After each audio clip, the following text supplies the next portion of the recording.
Que as palavras do Santo Evangelho convertam os nossos corações e perdoem dos nossos pecados. Amém.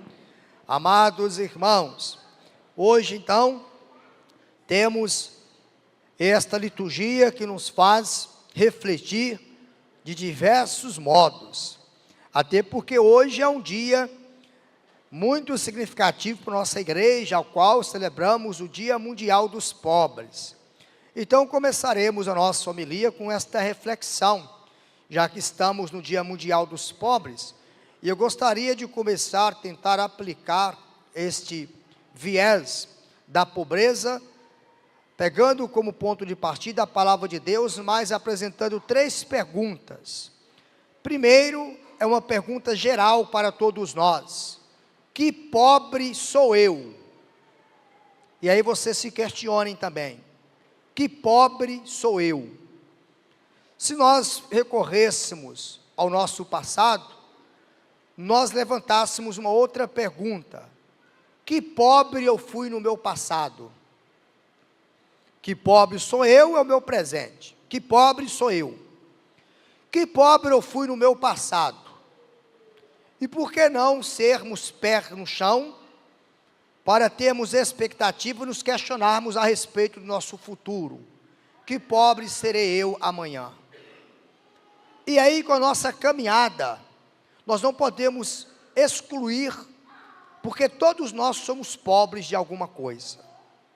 Que pobre eu fui no passado, superei aquelas pobrezas que eu enfrentava no passado. Que pobre eu fui lá. Que pobre sou eu hoje? Qual é a minha pobreza hoje?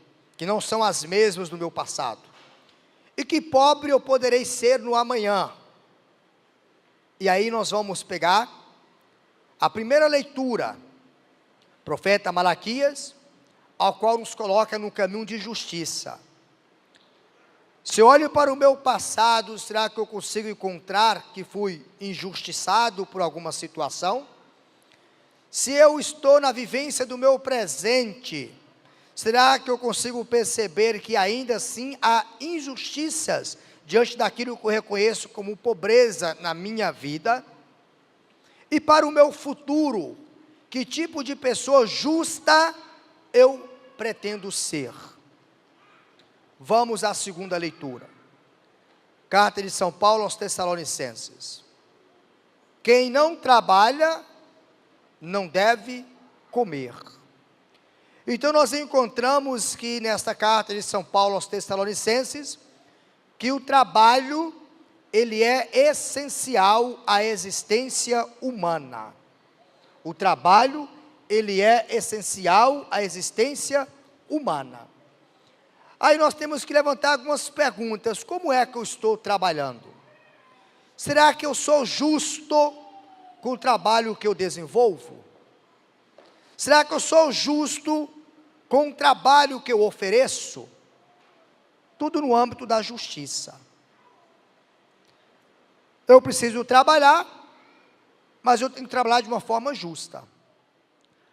No Evangelho, nós encontramos podemos até compreendê-las como metáforas de Jesus. A primeira é assim: ele fala a respeito do templo, onde as pessoas, isso serve para muitas pessoas, nosso contexto atual, que não buscam os templos, não buscam as igrejas por causa de Jesus.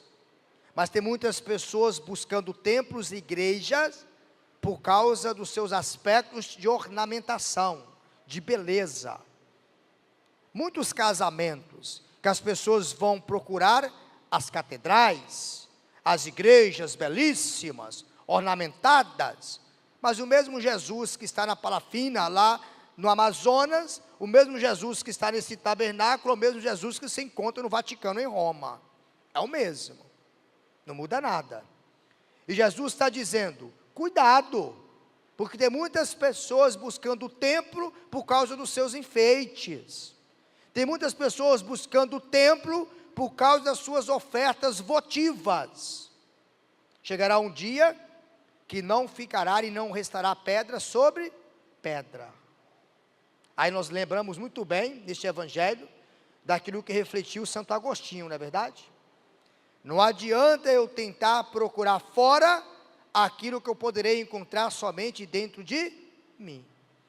Eu posso levar uma pessoa agora no templo mais lindo da face da terra. Se ela não tiver fé, nada daquilo que ela enxergar vai tocar o seu coração.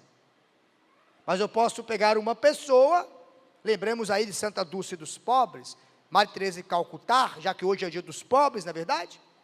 E ela falava justamente que o toque da nossa fé não está sobre aquilo que a gente vê, mas sobre aquilo que a gente sente.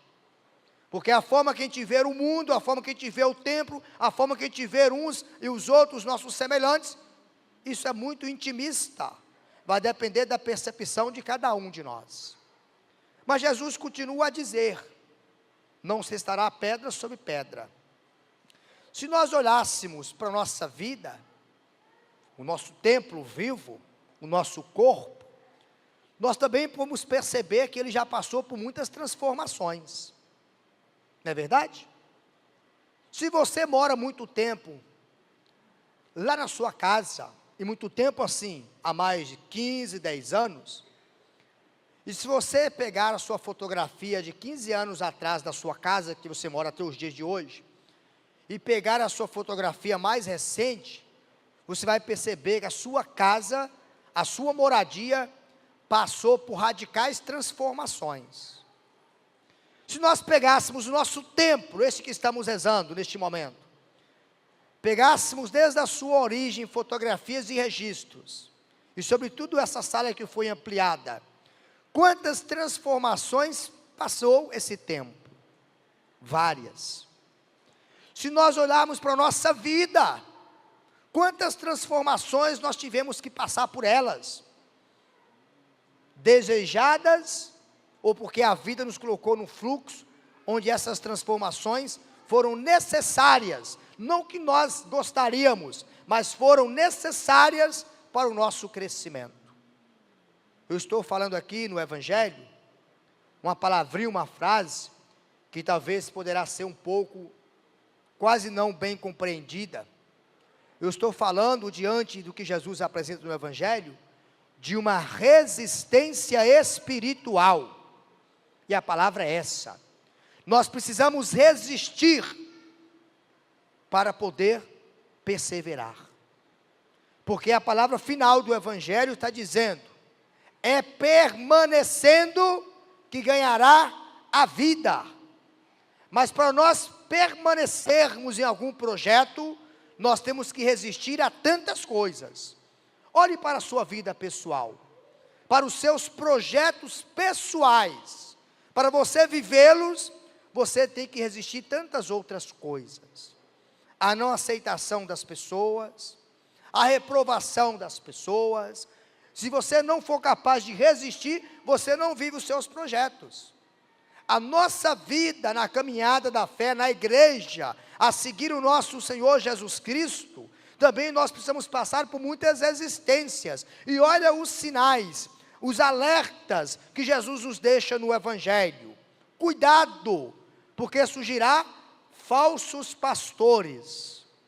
Cuidado. Cuidado, porque muitas pessoas vão querer te amedrontar. O tempo está próximo. Cuidado.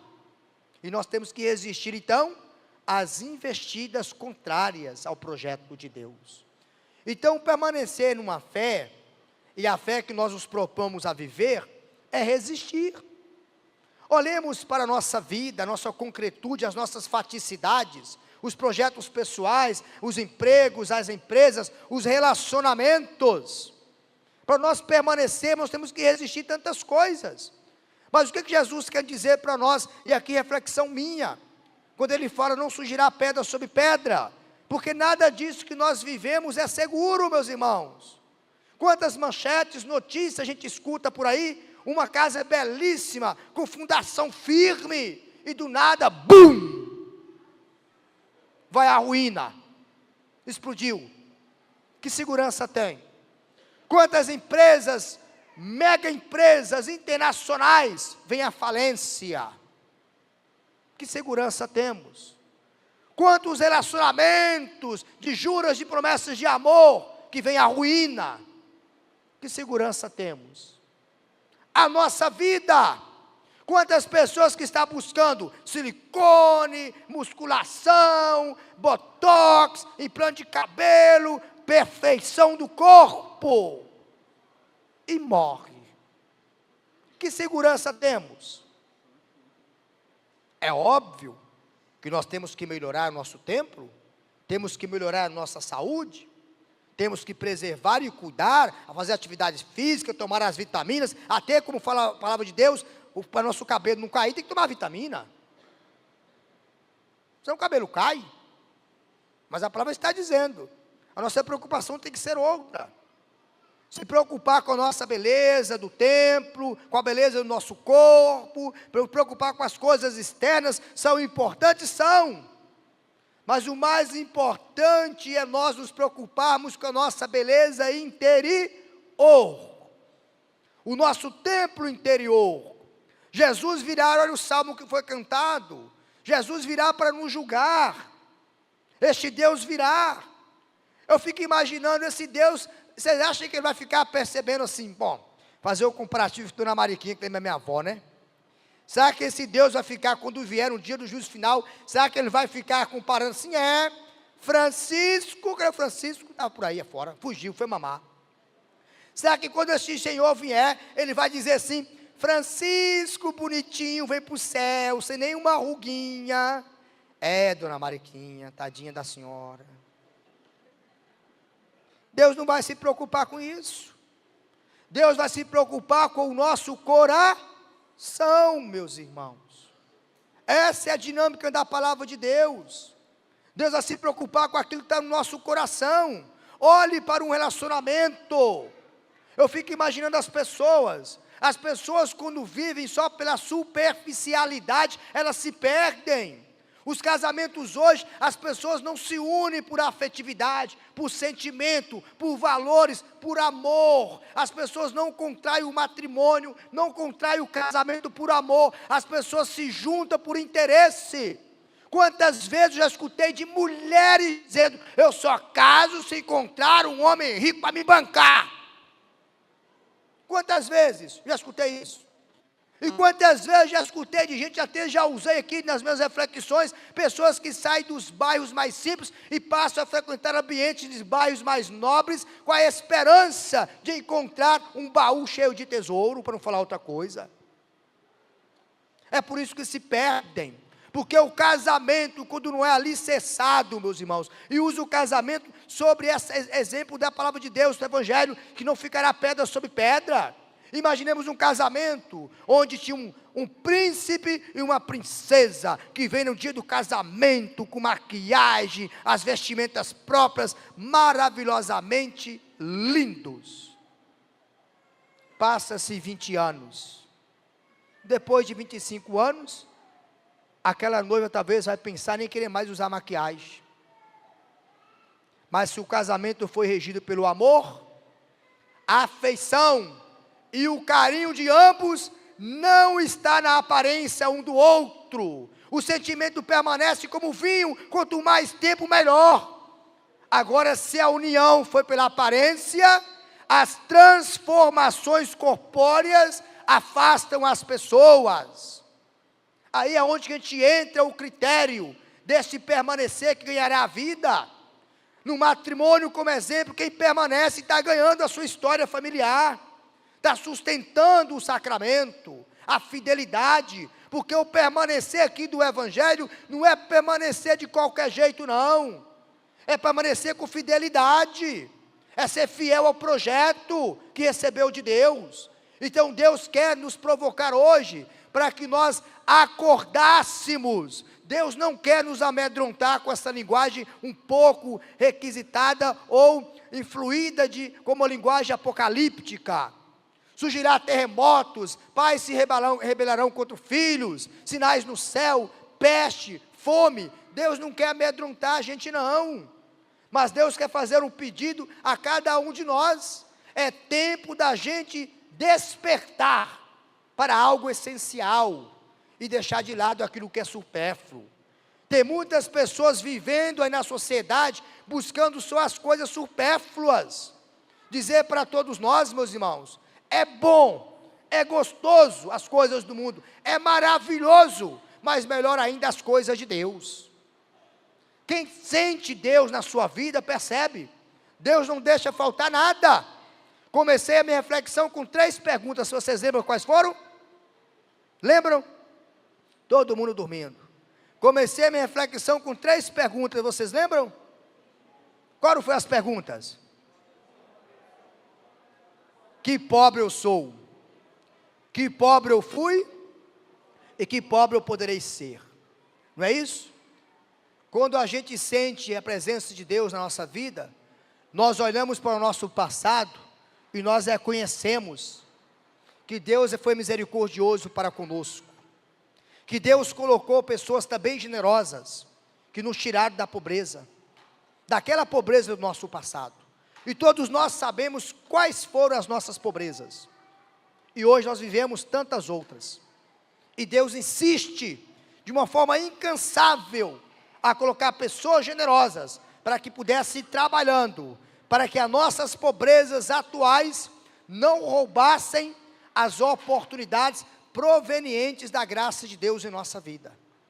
E assim nós vamos trabalhando. Olha a liturgia, a carta de São Paulo aos Tessalonicenses, nós vamos trabalhando, porque quem deseja trabalhar, deseja vencer as suas pobrezas. Agora, quem não deseja trabalhar, acostuma com as suas pobrezas e se torna dependentes delas. Pobreza se torna dependência. Tem gente que você quer estender a mão para ajudar, mas a pessoa está totalmente dependente da sua pobreza, que não quer sair dela, mas só não sai por quê? Porque enquanto tem alguém trabalhando por elas, elas não vão se importar e não vão ter interesse em trabalharem. Nós temos que abrir a nossa mente, despertar. Eu estou trabalhando para quê? Em prol de quê e por quê? Já que a liturgia de hoje também nos dá esse questionamento sobre o trabalho. O que é que me motiva a trabalhar? Meus irmãos, é uma lástima quando a gente trabalha, quando a gente se esforça, quando a gente quer vencer as nossas pobrezas, mas infelizmente o evangelho de hoje fala também sobre pais contra filhos, filhos contra pais, ao conflito no inteirinho da família. Quantos de nós, nossa casa, nós testemunhamos isso? Às vezes a gente trabalha e tem uma pessoa que vive pior do que porco, porque o porco hoje em dia, você bota no chiqueiro lá, bota um coxo, bota uma torneirinha, aí o porco quando dá sede, vai lá na torneirinha e bebe água, volta a dormir e fica, você bota comida no coxo, ele levanta, vai lá e come. Tem gente na nossa casa que está vivendo como porco no chiqueiro, infernado no computador 24 horas, só sai para ir no banheiro, só sai para comer, e volta para o quarto, para o computador. Que vida é essa? E ainda quer exigir o que vai comer. Mas enquanto encontrar alguém que cozinha, alguém que lava, alguém que limpa banheiro, alguém que paga as contas, tá bom. Aí vem, se esses pais falecem, deixou mansão, o filho nunca trabalhou, o que vai acontecer? Não sobrará pedra sobre pedra. Vocês estão entendendo? O que Jesus está dizendo é para que nós assumíssemos um compromisso. Nós precisamos primeiro saber o que queremos viver, para depois decidirmos se vamos permanecer ou não. Nós não podemos permanecer de uma forma aleatória ou impulsiva. Nós temos que saber o que queremos. Eu quero a minha salvação, então eu preciso permanecer no caminho da minha fé. Eu quero seguir um caminho, que caminho é esse que eu quero seguir? É um caminho que eu vou ter interesse em trabalhar, para a minha sobrevivência e para as minhas conquistas e realizações? Ou é um caminho que eu vou escolher para que alguém trabalhe por mim? Aí já muda tudo. Então a proposta de hoje, meus irmãos, é como ser justos diante de Deus, e não deixemos passar em branco, porque a palavra também nos coloca justamente sobre esta certeza muito forte. É uma resistência espiritual, nós temos que resistirmos. Quantas influências do mundo aí fora vêm querer nos roubar do caminho da nossa fé?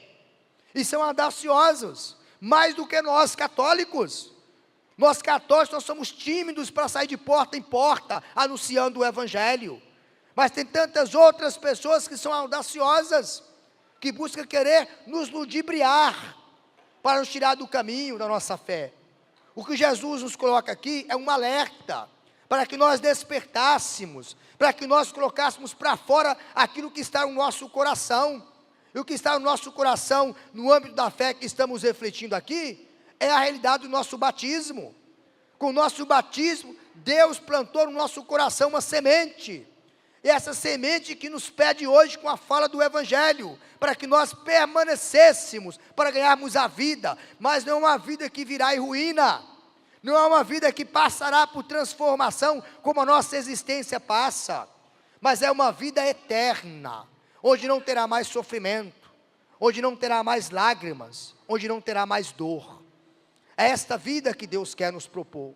Então, meus irmãos, que nós refletíssemos e questionássemos sobre hoje a igreja, sobretudo com o saudoso Papa Francisco, que intitulou o Dia Mundial dos Pobres, que nós pudéssemos reconhecer de fato que tipo de pobre eu sou. Que tipo de pobre eu sou? Se na minha casa não falta o arroz, o feijão, não falta a internet, não falta as condições aí do fluxo da sociedade, mas que tipo de pobre eu sou? Porque todos nós temos alguma pobreza na nossa vida. Talvez eu possa ter tudo, ainda sobrando das coisas materiais, mas às vezes falta aquilo que proporciona a paz. Eu já falei várias vezes e continuo a repetir, o dinheiro compra tudo que o mundo oferece, mas a paz só é conquistada porque Deus é que nos doa ela. Sem Deus, nós não podemos viver em paz. Então a maior pobreza não é faltar pão, não é faltar arroz, não é faltar feijão. A maior pobreza não é faltar lugar para a gente passear, não é faltar lazer, não é faltar moradia, não é faltar as condições que a sociedade nos propõe. Para mim, a pior pobreza é viver sem Deus. Porque quando a gente tem Deus e confia nele, Deus é capaz de colocar tantas oportunidades na nossa vida. Talvez a gente não consiga nem ter aquilo que a sociedade exige, mas se a gente tiver Deus, Deus providencia aquelas pessoas que têm e faz essas pessoas aproximarem de nós que não temos nada. Então, meus irmãos, abramos o nosso coração e despertemos para essa grande certeza em nossa vida.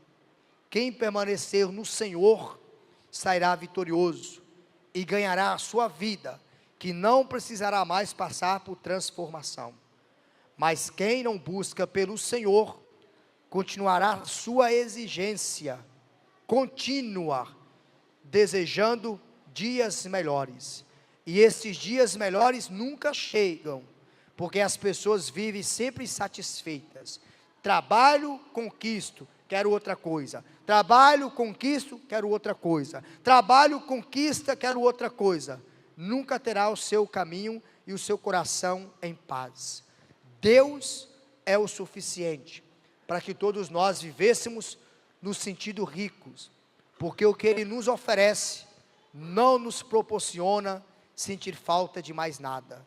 Então, meus irmãos, para o dia de hoje que a igreja nos chama a refletir sobre o Dia Mundial dos Pobres, vamos então nos reconhecermos todos nós como pobres de Deus, porque sem Ele nós não podemos nada, mas com Ele nós podemos tudo, mesmo ainda reconhecendo termos tão pouco diante daquilo que a sociedade exige.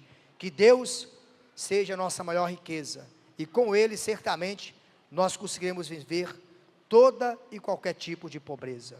Que Deus seja não só uma oportunidade, mas que Deus seja a nossa companhia e o nosso socorro constante. Que assim seja. Amém.